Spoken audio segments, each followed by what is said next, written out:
मैं देहरादून से रूबी देवी, किसान यूनियन राष्ट्रीय बेदी जी। हरिद्वार जिला में अधिकारी के यहाँ आप पहुँचे हैं जी, तो क्या कुछ आपकी बात कार्यालय किस चीज़ का है? पहले सबसे ये डीएम कार्यालय है हरिद्वार। अच्छा, और इसमें अभी टॉयलेट के लिए सभी महिलाएं बोलने लगी कि टॉयलेट चलते हैं। अब पहले तो बोल दिया कि टॉयलेट यहाँ है नहीं, अगर है भी तो इधर देख लो एक बार। जैसे हम टॉयलेट में घुसे तो वहाँ पे बहुत गंदगी हो रखी है। इस गंदगी से बीमारी भी होती है, क्योंकि शुगर वाले भी बाथरूम जरूरी जाते होंगे टॉयलेट वगैरह, तो एक दूसरे को बीमारी लग रही है। फिर इसकी बीमारियों की दवाई सरकारी हॉस्पिटल में तो पाती नहीं, क्योंकि प्राइवेट दिखाओ।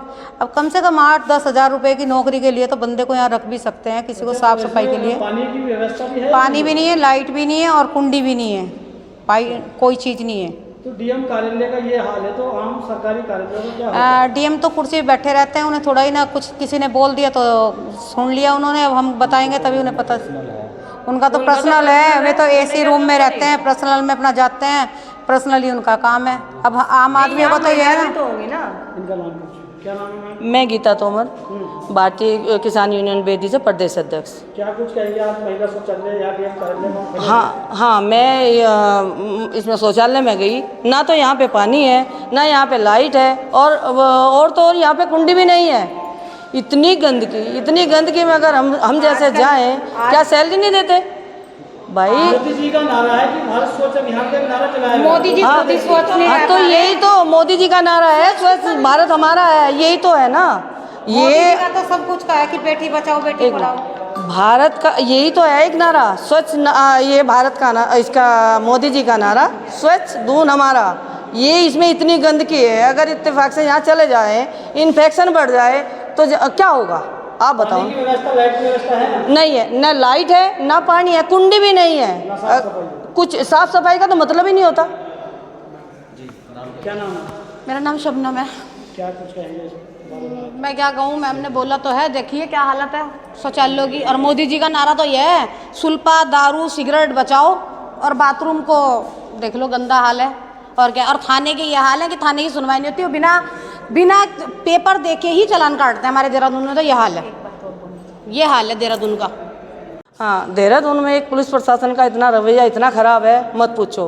परसों की बात है, 16 तारीख का मेरी बेटी का बर्थडे था। वो केक लेने के लिए दुकान पे गई थी, हालांकि वहीं कारगी चौक हाईवे भी नहीं है। वहाँ से उससे बोला कि तेरा चालान कटेगा। मेरी बेटी ने बोला कि ठीक है, आप मेरा चालान काट दो, पर ऑनलाइन काट दो। कहने लगे ऑनलाइन की सुविधा नहीं है। तो मेरी बेटी की तुरंत गाड़ी सीज करी। मेरी बेटी ने बोला कि ठीक है, मेरी मम्मी को 5 मिनट नहीं लगेंगे कागज़ लेकर आने में, या तो मेरा डिजी लॉकर में देख लो। तो उसकी एक भी नहीं सुनी, ना डिजी लॉकर में कागज़ देख के गए। उसके बाद में तब मैं गई तो उन्होंने बेटी की गाड़ी सीज कर दी। मैंने कहा भैया ऑनलाइन क्यों नहीं काटा आपने चालान? कहने लगा यहाँ सुविधा नहीं है। हम रात के 9 साढ़े 9 बजे एसएसपी ऑफिस पहुँचे, 4-5 महिलाएँ थी हम। वहाँ जाने के बाद में उन्होंने पटेल नगर थाने में फ़ोन किया। थाने में फ़ोन करने के बाद भी 2 घंटे 3 घंटे हमें थाने में बैठा कर रखा कि यहाँ चाबी नहीं है, चाबी नहीं मिली। बड़ी मुश्किल तो वो वहाँ से चाबी मिली, तब मैं बेटी को लेके यहाँ आई। डिजी लॉकर का भी कोई फायदा नहीं है, जबकि सरकार कहती है कि डिजी लॉकर दारू तो इन्होंने चला रखी है। हाँ, उसका भी कोई फ़ायदा नहीं है। हालांकि वहाँ इंस्पेक्टर साहब बैठे थे एसएसपी ऑफिस में, उन्होंने बोला और उन्हें हमने कागज़ दिखाए, तो उन्होंने वहाँ से बोला कि जब इनके पास डिजी लॉकर है तो आपने गाड़ी कैसे सीज कर दी? तो ये हाल है हमारे शासन प्रशासन का। बिल्कुल मेन रोड पे बच्चों का भविष्य खराब हो रहा है।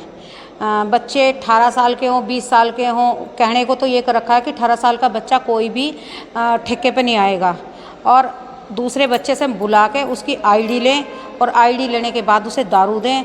और दारू देने के ऐसा कर रखा है कि 11 बजे के बाद तक भी दारू चलती रहती है ब्लैक में।